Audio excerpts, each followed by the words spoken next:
leads you to that? Can you tell me what it is that you would like some help with? Yes, I can. I'm struggling every now and then, and it usually happens when I'm put under pressure, with a need, I guess I'd call it perfectionism, but some anxiety. Sometimes I actually end up with writer's block and can't write. And yet I know that when I do write, it's done well and there's no problem with it. So the skills are there, but there's something that stops me, that gets me stopped. And it's not just in writing, but that's what's showing up now because I'm working on papers right now. Do you have a problem sometimes making really tough decisions? Oh. Yeah. Yes, do I ruminate? Yes. Do you have any idea what's behind that? There obviously is the assumption that there's one right answer. Yes. Yeah, yes, that's yes. always there. You've learned that. And I know better, but it still functions. I mean, it still happens. Not a lot, but every now and then. Uh-huh. When do you seem to get anxious? Is it when you have to do some specific task that you get a little uptight about? It's usually around performance of some sort, whether it's a new job. Okay. Something, well, it's around writing tasks a lot now. It's measuring up. It's a thing about measuring up. Yes, yes. And if I stop and look at my history and look at things, I know that I can measure up, but it doesn't stop the anxiety. Okay. There's a phenomenon called getting anxious about getting anxious. Does that happen to you, do you think? I haven't heard that before. Yes, Yeah. it does. Yes, And it does. one of the things I'd suggest that you might try and do is when you find yourself developing the symptoms of anxiety, that you don't worry about it if you can help it. Just let it pass. It will pass. But if you start getting anxious about being anxious, which is what often makes the problem anxiety, it only exacerbates the anxiety. But if you let it just pass, it generally will ebb and you can go on. But it's almost like you have a rule, I shouldn't get anxious. And then when you get anxious about being anxious. Oh, yeah. What do you think of that? Well, I'm afraid of getting immobilized in the anxiety. Right. I mean, I think that's what, so Yeah. that when it starts, Yes. it feels like I'm on a slippery slope. Yes. Mhm. And what would be the worst thing that would happen if you did? Well, I wouldn't be able to do what I needed to do, and I would be a failure. I mean, the end. Where do you think that And I comes would from fail. in your background? Oh, The dear. fear of failure. Oh, that one is not difficult. From the time I was 3, I was pushed into music and performed. Pushed into music back Well, then. my mother wanted me to be a musician. So did my father, I think, but my mother was the most active in the effort. And so I was in recitals from the time I was 3 until I was through college. I graduated in music initially. And were you outstanding in some particular area of music, like voice or Well, musical instruments? They thought I was. They thought I had perfect pitch when I was 2 or 3. And I was starting to play piano by ear at that time. Oh, okay. And at that time, the teachers, I was taking lessons from the Catholic sisters at that time, because they were the only ones that would take 3-year-olds. And they thought it would ruin me if I would play by ear. I needed to be in lessons and be directed, or or I'd never learn how to read music, I think was the theory at the time. So I started taking lessons at that time and was performed on the radio and yes, I was a performer. Yeah. And do you think that Mother got a lot of vicarious self-esteem by having a prodigious daughter like you? Oh, in definitely. Pushed you. Definitely. And so it sounds like you got your self-worth and self-esteem in part by performing. Oh, yeah. Yeah. And so... But I never enjoyed it very much. No, because there was always the pressure to measure up to the high standard, probably perfection, that your mother inadvertently conveyed to you. You had an older sister, 3 years older, and what was she like? She was the strong, big one, and I was the little one. And so, but she was very shy. I basically, I guess you'd say in psychological terms, overtook her. I helped her with her work. My mother encouraged that, I know when I skipped a grade. I went from second grade to fourth grade. And I think it was in fourth grade that I was helping my sixth grade sister with her math. And so that created some issues in our relationship. Yeah, yeah. In fact, my sister remembers a story saying, she was playing the piano. We both took piano lessons. She was playing the piano and somebody complimented her, and my mother interrupted and said, "Oh, you have to hear Loie play, because she plays so well, but Sharon really knows how to milk cows." And my sister tells that story with some Yes, yes. irritation. Did you sense that she resented you? Oh, definitely. I more than sensed it, I think I experienced it. Okay, and what would she do? Oh, she was physical. Mhm. She would hit me or push me or shove me or strong arm me. Yeah. When you have had recent bouts of anxiety, for example, is there anything that you can recall from early childhood as a memory, very early childhood, where you also felt anxiety? And if so, can you tell me what the event was? Oh boy, can I remember one? I haven't thought about that one for a while.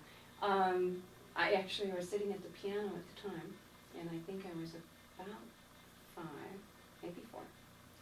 And the police, we lived 10 miles out of town on a lake, and the police drove in the driveway and came inside. And I had heard Mother and Dad talking or something, I'd heard enough to know that they were coming because of the culverts that my sis and I threw rocks in. We broke them. There were culverts by the lake. You broke the culverts? Yeah, they were by the lake. They were all chipped and stacked there, and they'd been there what seemed like forever. So I thought they had been abandoned, and we were dropping rocks on them, and they were falling apart. You know, they were made out of clay. And so I think we basically destroyed them. I'm not sure. But I just know that when that policeman drove up the driveway, I knew I was in trouble, and it was like the end of the world. Okay, so the vivid moment is what? Seeing Oh. seeing the policeman come up with a patrol car? Actually, I get anxious now saying it. That's wild. I hadn't thought about that. It was him driving up the driveway. I could see him from the piano. Could it be that you had done wrong, Oh, definitely. and there was always then the possibility of criticism or punishment? Because there was something that deeply troubled you about we've done something wrong, and here they are to make us accountable. Yeah, this is really wrong. You didn't think of it at the time that way, breaking it down, but it's like, oh my God, I'm in trouble. And this was huge because I'd never seen the police. I hadn't seen a police car Yeah. ever, other than on the street. So this was serious. Yeah, and as a child, were you a good child? Oh, yeah. Yeah. At that point I was. Later I wasn't quite so good. But at that time I was definitely a pleaser and Yeah. definitely the star. Yes. The good kid. And do you have any idea why you went that route now as you look back? As a To be little a kid? pleaser and to be a good kid Mm. and to do things right Oh, and yeah. to be right. Oh, yeah. Why do you think that you trained yourself that way as a child? Well, I can see a lot of reasons for that. My mom had migraine headaches when I was really little. Actually, she had them all through my childhood, and was really nervous and anxious, probably very perfectionistic. There's some similarities I'm seeing right here. I can recall one situation, I think I was about 3, watching her make pie crust at the kitchen table, and I was just leaning on the table, my chin on my arms, just watching her, and I thought it was really interesting. But it didn't work. It tore when she was going to lift it into the, have you made pies? You move it from the table to the, Yes, and it yes. tore, and she just lost it. She threw it on the floor, she Okay. slapped me, told me I made her nervous, and then asked me to clean it up. So And I she can- blamed you? Oh, yeah. Yet I knew better. I mean, I knew it wasn't, I think I knew it wasn't my fault. Did you protest at all? No, I cleaned it up. I was angry. I was really angry. But I you didn't. didn't show your anger. Not then. Now, as an adult, in addition to having bouts of anxiety, which seem to me to be related to when you have a challenging task, is that accurate? Yes. Do you have bouts at times of depression? Mm-hmm. Not serious, but yeah. And tell me about them. Are they shallow? Do they last very long? What seems to bring them on? There's several questions there. Okay, let me think about it. I had one actual serious depression, but I call it a serious depression, relating to menopause and not sleeping, and that one seemed to have more to do with physical than it had to do with challenges. I think I went for about 2 years with sleep deprivation. Very, very little sleep, not more than 45 minutes to an hour at a time. Do you have any idea why you had Oh, yes, sleep due to problem? night sweats and, Okay, it the was the whole menopause. menopausal thing. Okay. Yeah, so that one, I'm not gonna look at that one as much as others. Okay. Others would be, I think 2 things will bring it on. One is a feeling of being disconnected, not in relationship, not, Disconnected in relationship? yeah, it would happen when my husband and I are particularly distant or in our own workaholism. Mm-hmm, mm-hmm. Do you think that there's any connection between your occasional feeling of disconnection in relationships and what I would think you could describe as fragile relationships with your mother? Mm. Somewhat tenuous in the sense that if I pleased mother, measured up to mother, then mother would seem to be okay with me and approve of me. That might, yeah, there may be, yeah. I don't know if it So was. you never really seen. I don't know if it was measure up as much, but I'm getting my older years mixed up. I turned around and took care of my mother afterwards. It's not unusual. And so I'm getting, I don't Mhm. know if it's measure up, but I do know that in the early years, I really, really, really wanted to please her. Yes. Yeah. Did you think you succeeded? Actually, yeah. Mhm. Mhm. Yeah, I do think I succeeded. Yeah. But it sounds like you constantly had to be in the framework of pleasing and adapting to what mother wanted. Mm-hmm. So as long as you were good at that, then mother would be pleased. Mm-hmm. Yeah. But then later I just chose Yeah, you after. chose to rebel, Yeah, I apparently, rebelled. in your teen years, which Oh, is not earlier. unusual. And Okay. I'll tell you why that's true frequently. Because when you get into the teen years, in the earlier childhood years, you were doing what you had to do without necessarily internalizing that it makes sense for me to be good, to do things right, and so on. Instead, you did things right in order to please your mother, Mm-hmm. which oftentimes, I'm not saying with certainty this fits you, but oftentimes then, a child like that doesn't internalize and create their own values and make their own sense out of why they do this or why they do that. So that when they get into the teen years, when they are normally into some degree of rebellion, they don't have the internal guideposts as Mhm. strongly, I don't say they don't have it at all, Mm-hmm. as strongly as somebody else who wasn't subject to the conditional love, because that sounds like mother used that, as Mhm. many mothers do, and fathers sometimes too. So it's possible that, and then maybe as you got older and matured, you began to make private sense and internal sense as to what was really meaningful to you and right and what wasn't right. And it wasn't just this knee-jerk adapting, Mm-hmm. pleasing, although do you still tend to be a people pleaser? I think so. Mhm. In the last 5, 6, 10 years, that's lessened, but I think I have been. What is the worst thing that you think can happen to you if somebody doesn't like you? That's hard to answer. Well, I Well, want you to be sure to it's- get the right answer. It's really, that's it. Okay. It looks like, and this doesn't make any sense, that's why it's hard to answer. If people don't like me, somehow it tells me I don't deserve to be, and I don't know what that doesn't sound right, but it's almost like I don't deserve to be. I don't deserve to be like. To exist. Oh. Like somehow I have to earn my existence, and the way I earn that is to be nice, to be liked. Also, I think I put it together with recently with, I will succeed. If I get people around me to like me, somehow I will succeed in my goals. Somehow I'll Yes. get what I want. Yes. But you'll never be satisfied that finally now people do like me. I'm a pretty good person. Because it seems like you're almost a slave to getting a temporary fix of they like me, but it isn't viable, it doesn't last. Yeah. And then you have to go out and please again to get the affirmation that I'm liked, but it's ephemeral, it doesn't last. It's seeming now, though, that the issue of pleasing is pleasing me rather than others. Well, And I never please me. I mean, that I've superimposed that. I'm now not pleasing myself.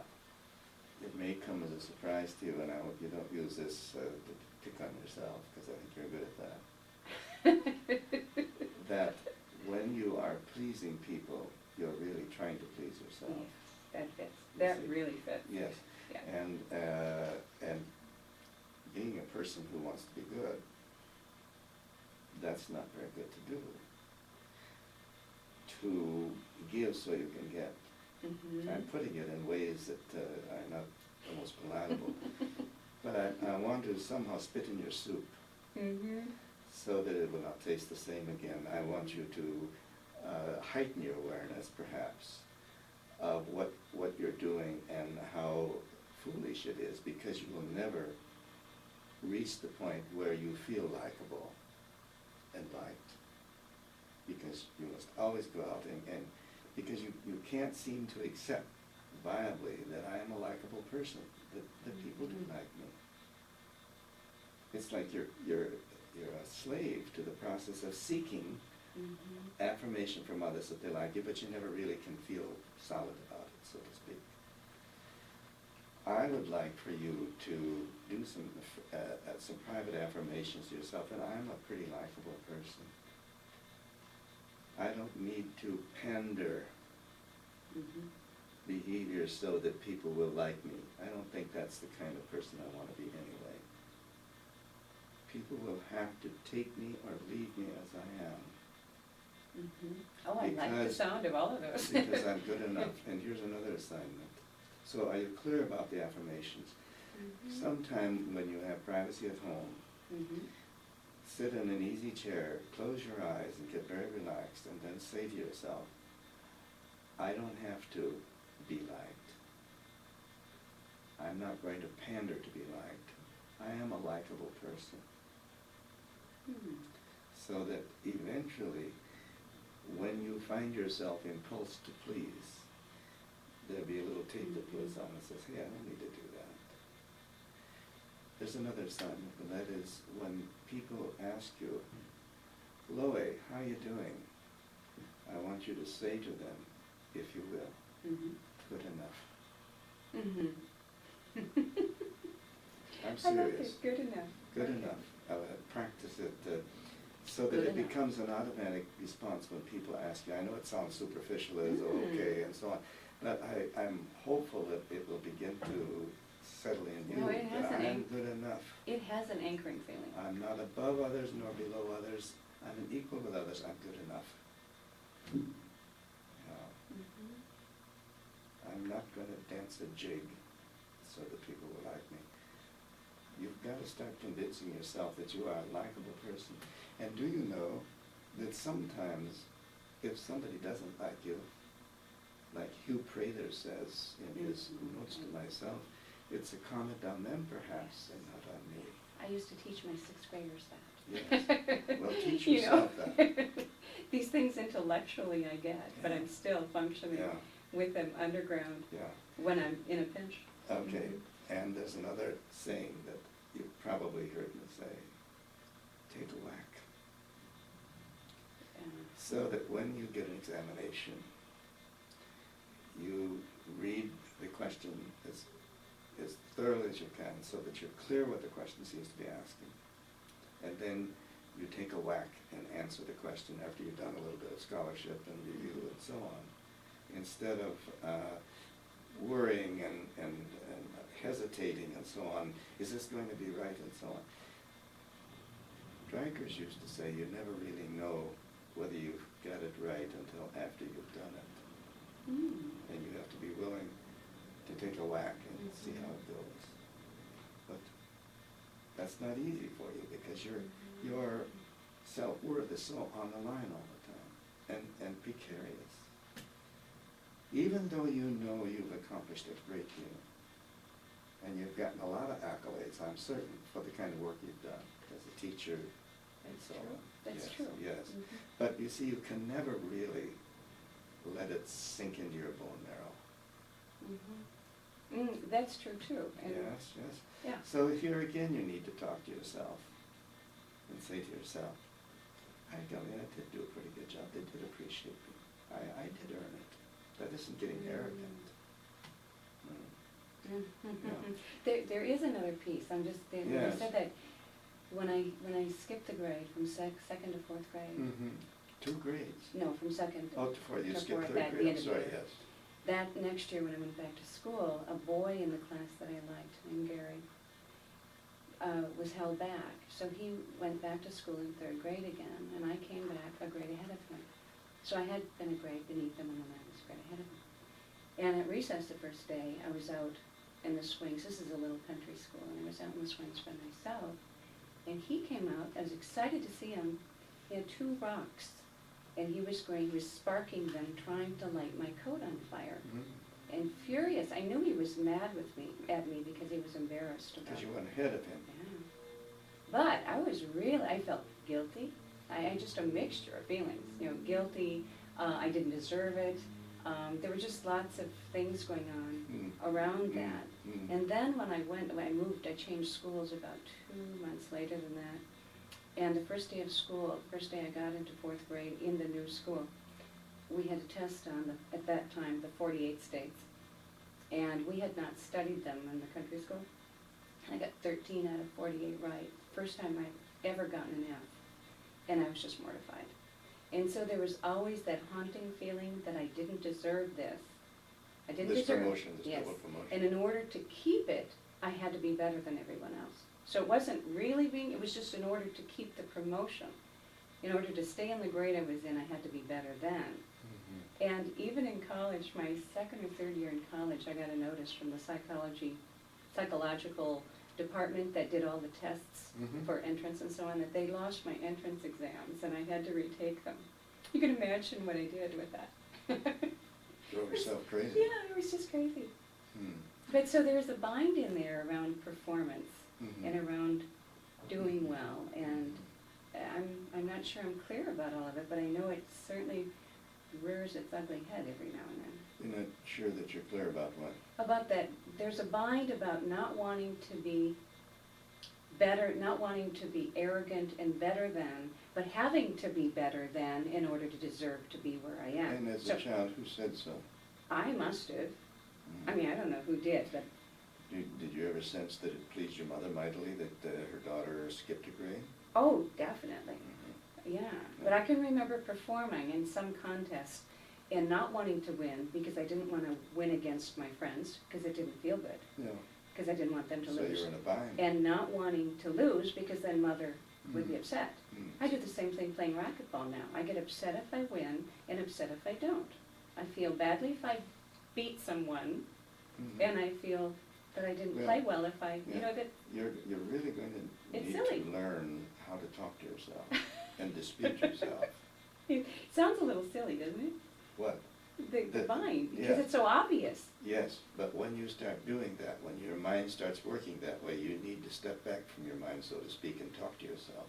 It's like your alter ego says, now knock that off. Yeah. That doesn't make sense.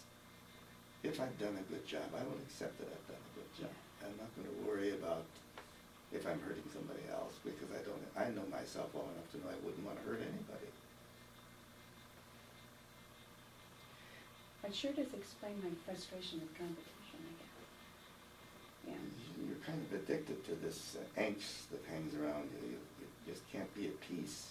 Mm-hmm. It's almost like you're addicted to that as much as you don't like it. But you do it to yourself. I can see that. And you need to catch yourself when you're in the act of doing that. Mhm. This ambivalence. on the one hand, I've done a good job, but on the other hand, maybe somebody will be upset, and I shouldn't have done such a good job, but I felt I had to do a good job.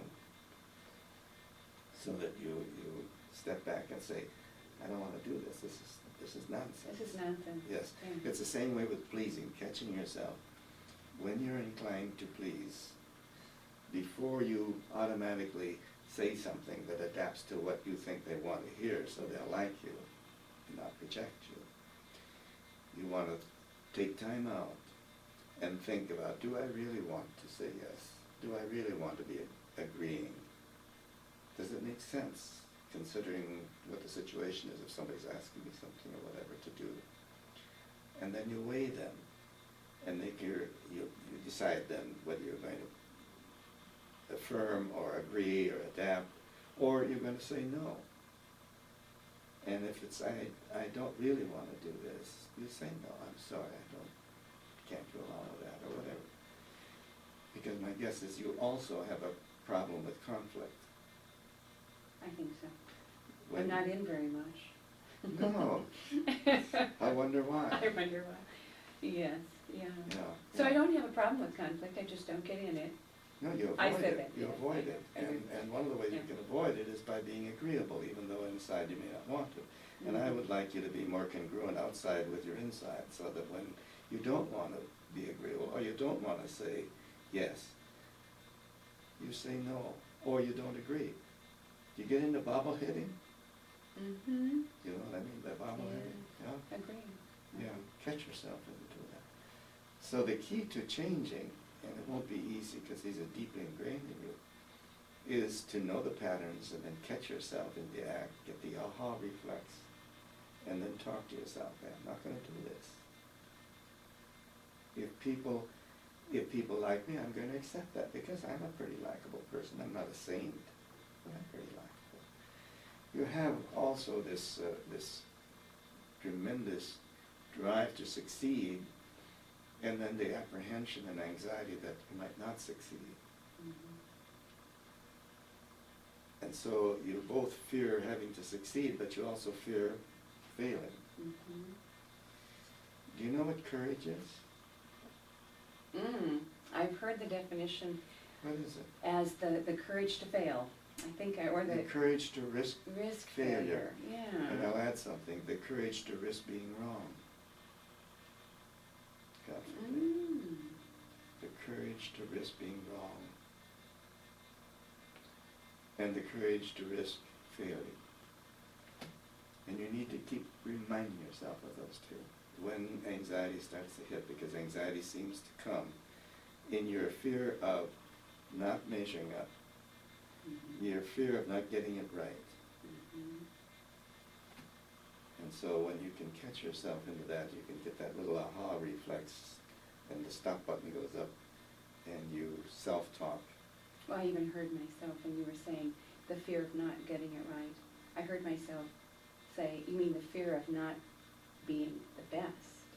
I mean, up the ante just a little more. Yeah, I can hear it, yeah. Fear of not being the best. And you see, since... It's really arrogant. It sounds ugly, doesn't it? It sounded really ugly. It is pretty rocky. Yeah, now. it is. But I still like it. Oh, do you? Yeah. That's because you're such a nice person. No, it's not. It's something to do with you being a pretty nice person. A pretty good I person. accept that. Good I do enough. hear it. I'm not so sure you do, but I'm hoping, Okay. I'm hoping you will work on that. And it will help as a reminder in a lot of these things that I'm suggesting to you.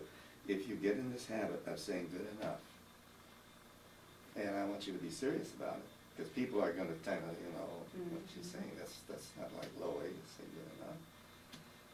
But good enough because I want it to sink in eventually, hopefully. And when you get anxious, does it prevent you from functioning at all? It prevents me from taking some leadership roles that I would take otherwise. It does.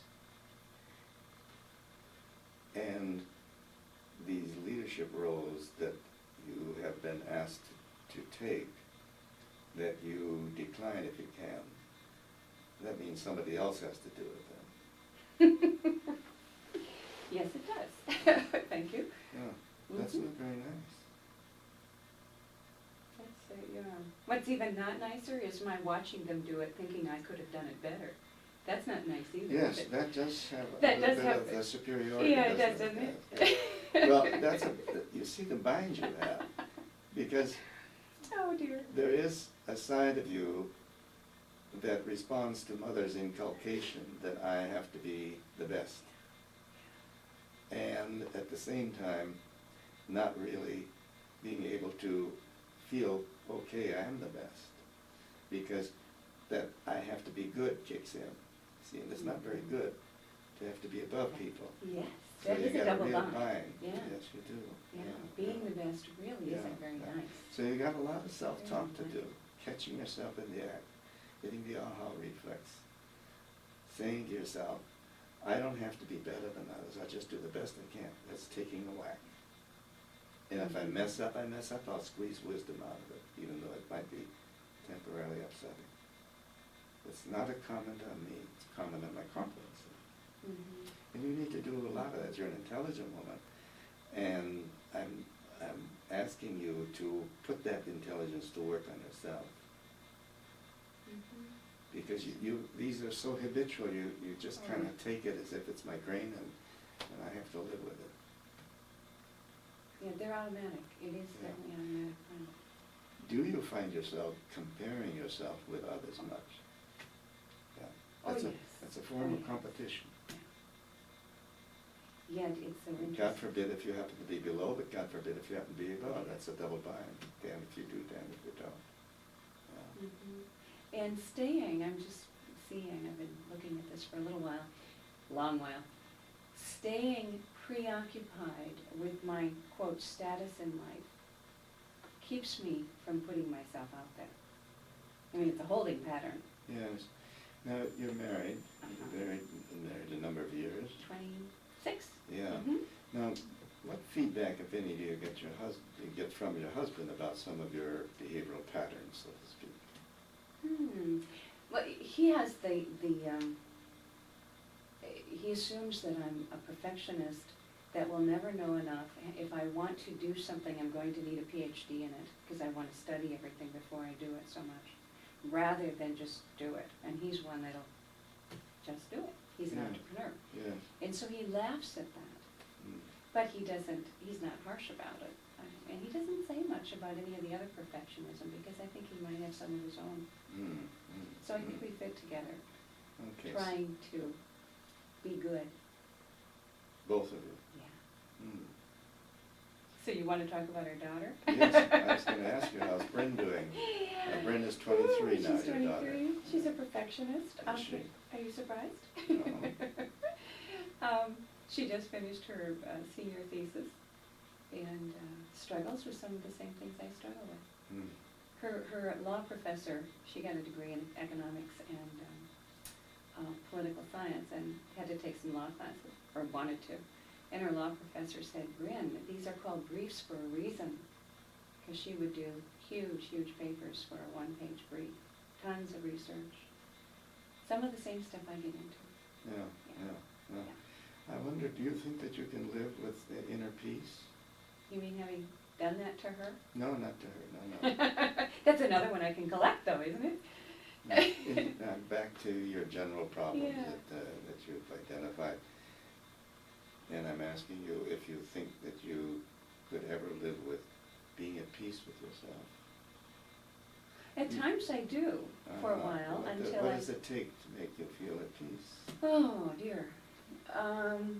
Some of the things that I do are meditate, some spiritual reading, some of the kinds of things that have the flavor of what you're talking about. Mhm. And so... Catching yourself in the yeah, act and a little self-disputing. getting out of my intellectualizing and my comparing and assessing and, yeah, Okay, that usually helps. yeah. So keep this in mind, take a whack.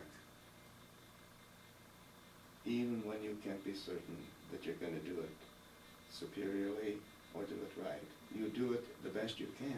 You study for it and so on. There comes a point when you have to take a whack.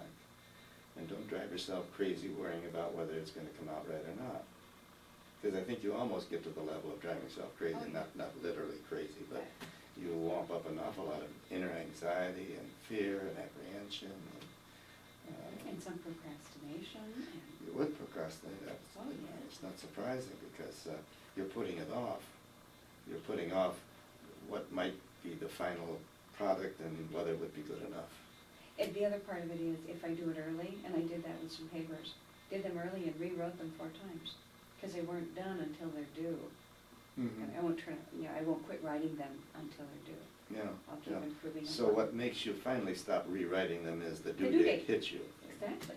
Yes. And so I imagine that the end product is pretty good. Usually. Yeah, Mhm. yeah. But then again, I can do a number on myself with it and say, well, yes, it took me 3 times as long to do it as anyone. No, yeah.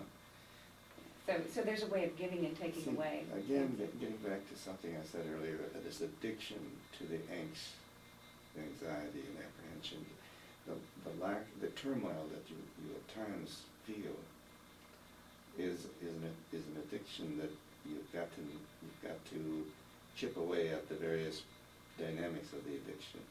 The addiction being the anxiety. It doesn't sound like a very healthy addiction, Yeah. but it's almost a way of life for you Mhm. to be apprehensive when you're given a new chore that you're not certain of.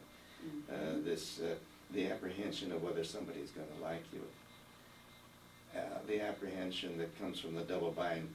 I'm damned if I come out better than others, yet I'm driven to do that. Mhm. But I'm also maybe going to alienate people from me, you see. And of course that goes smack into that need that you have to be approved and to be liked, which goes back to Mother. Not to make Mother a bad person, but I think she had her own, as Mozart would say, demons. Mhm. Perfectionism is demon. Do you know that striving for perfection is striving for godlikeness? Hmm. God doesn't like that. Okay. Okay. Yeah? Okay, what? I can sit with that. You can, yes. Yeah. You'll mull it, perhaps. I Yes, will. Yes, Yeah. yes. Again, when you catch yourself striving for this perfection, because all tied together, striving for perfection, the striving to get it right, the striving to be good, that gets you in real trouble, the striving to be good. Because on the one hand, I've got to be superior to others. That's not very good. And then on the other hand, I may alienate people. That's not very good. But this striving for perfection is godlike striving, and its superiority is being perfecter. And now I'm smacking you with your goodness. Mhm. That's not a good way to go. If you can modify, instead of the standard of perfection, which is godlike, it's unreasonable, you can't always be perfect, then what do you do when you're not? Somebody's better than you, and you fail. You see, in your world, there's only perfection, success, failure, perfection, failure, mistakes. You see, how do you miss the middle? It's like all or nothing. Mhm. Yeah. So instead of striving for perfection, strive for doing the best you can do. But you're going to have to work to see that the goal still isn't lurking there to do it perfect. But just do it as good as you can do it. And you don't have, your self-worth is not at stake as to how you do it. You just give it a good whack, so to speak. You do it as well as you can do it. But it doesn't have to be perfect. And that's a standard you've got drilled into your perfection, superiority, as much as you don't like that. Mhm. Yeah. And then the people-pleasing, work on that. I don't need to please. I'll give thoughtful thought to what somebody may want of me, or whether I really do agree with them. And if I can't, and it doesn't make sense, it doesn't fit for me to say yes to somebody that wants me to do something, I'll say no. I'll do it with dignity and respect. And if somebody wants me to agree with them, or I have the inclination to agree with them, so that they'll think well of me. I'm not going to do that. I'm not going to agree with them. So I'm not going to please them by saying yes when I want to really say no. I'm going to stop for a moment and think it out.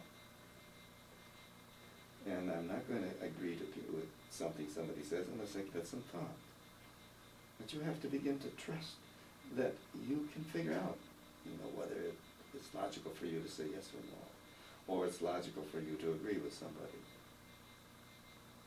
Then you begin, if you can do that, you'll begin to get self-respect that'll begin to get more and more solid.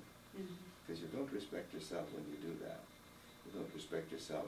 Well, you don't respect yourself when you do a lot of your stuff. And that's sad, because you are a very competent person.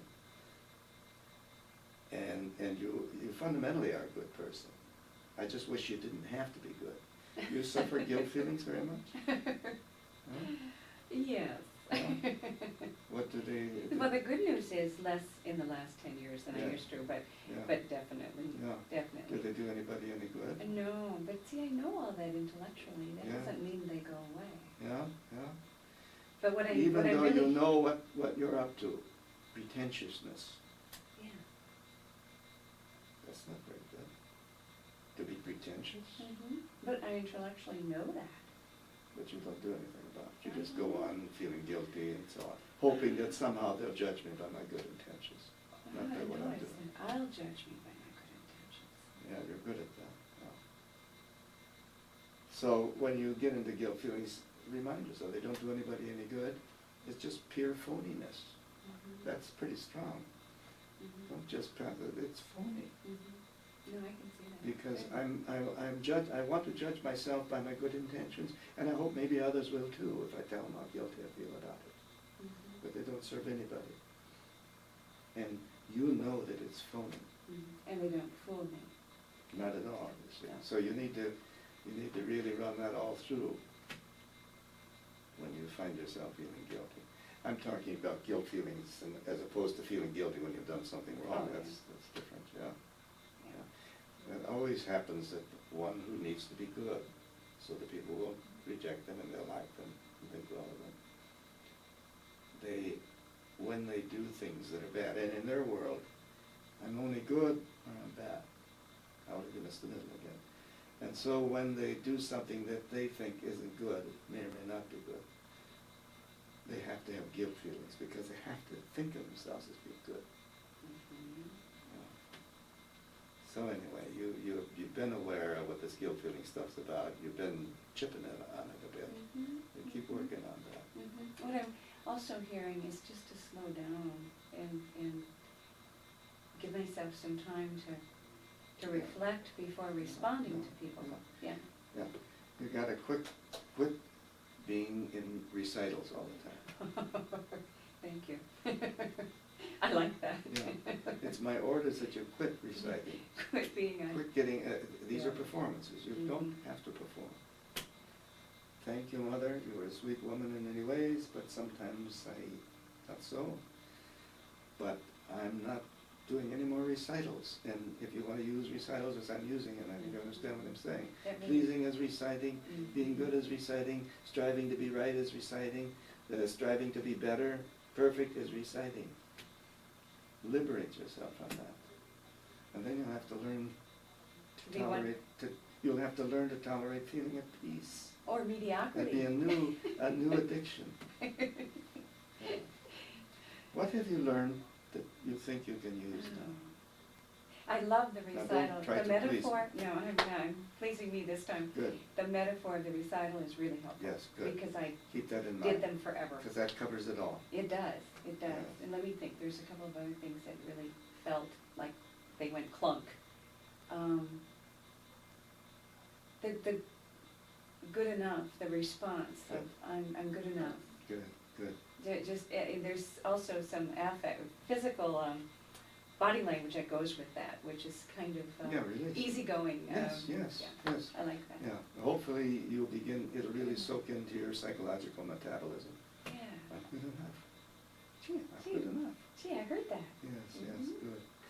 Well, thank you very much, Thank you. Loy, That and was a good luck joy. to you. Thank you.